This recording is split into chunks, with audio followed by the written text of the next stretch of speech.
Assalamualaikum warahmatullahi wabarakatuh. Perkenalkan, nama saya Luna Athara Novi Lestari dari kelas 10A SMA Negeri 1 Mati. Di sini saya akan menjelaskan mengenai sum'ah. Apa itu sum'ah? Sum'ah merupakan akhlak tercela yang mirip dengan riya. Sum'ah merupakan perbuatan menonjolkan ibadah agar dilihat oleh orang lain, sehingga orang tersebut akan memujinya. Perbedaan riya dan sum'ah ialah cara yang dilakukan. Jika riya dilakukan dengan berusaha membicarakan kebaikan agar didengar orang, sedangkan sum'ah berusaha memperlihatkan kebaikan agar dilihat oleh orang lain. Contoh perilaku sum'ah. Pertama, seseorang berkata bahwa ia ikhlas beribadah karena Allah, padahal dalam hatinya tidak demikian. Maka hal ini termasuk riya atau sum'ah dalam niat. Kedua, seseorang memperlihatkan badan yang kurus dan wajah pucat agar disangka sedang berpuasa dan menghabiskan waktu malam untuk sholat tahajud. Yang ketiga, seseorang memakai baju muslim lengkap dengan surbannya agar disangka sebagai orang soleh. Keempat, seseorang memperlihatkan tanda hitam di dahi agar disangka sebagai ahli sujud. Apa dampak negatif dari sum'ah? Yang pertama, menderita kesempitan dan kegelisahan. Orang yang riya atau sum'ah akan dilanda kegelisahan dalam hidupnya. Ia berada dalam dua kesempitan. Merasa sempit karena khawatir niatnya terbongkar dan merasa sempit saat niatnya tidak tercapai. Berbeda dengan orang yang ikhlas, sejak awal berniat melakukan amal.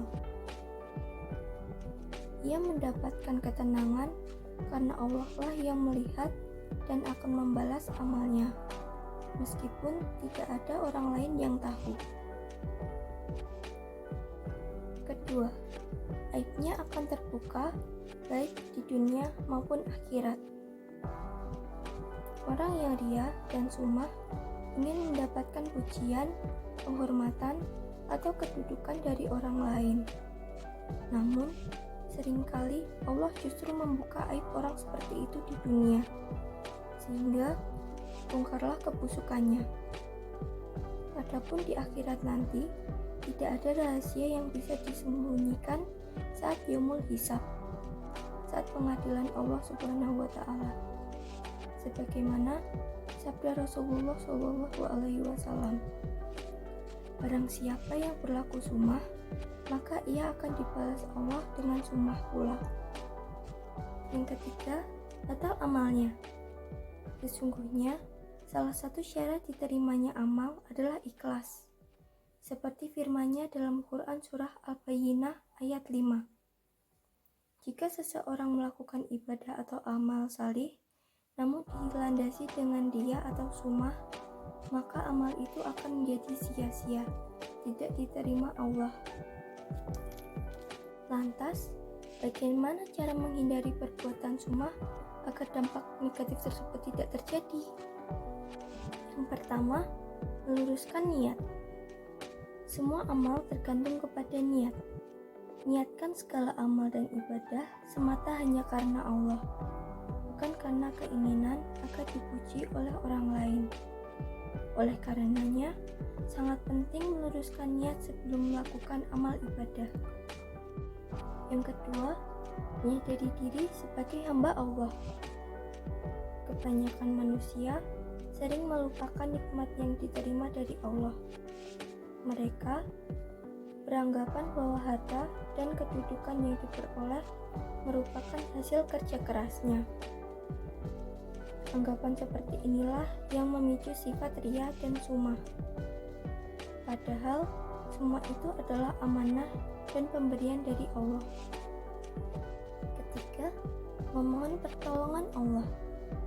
Sebagai manusia, tentu kita memiliki keterbatasan dan tidak mungkin semua masalah bisa diselesaikan tanpa bantuan pihak lain. Karena sebagai makhluk yang lemah, kita sepatutnya berdoa memohon pertolongan Allah, termasuk memohon kekuatan agar terhindar dari sifat riya dan sumah. Keempat, memperbanyak bersyukur. Pada hakikatnya, setiap amal ibadah yang dilakukan oleh seseorang merupakan karunia dari Allah. Oleh sebab itu, seharusnya kita banyak-banyak bersyukur kepadanya. Dengan sering memperbanyak rasa syukur, maka kita tidak akan berharap mendapatkan pujian dari orang lain.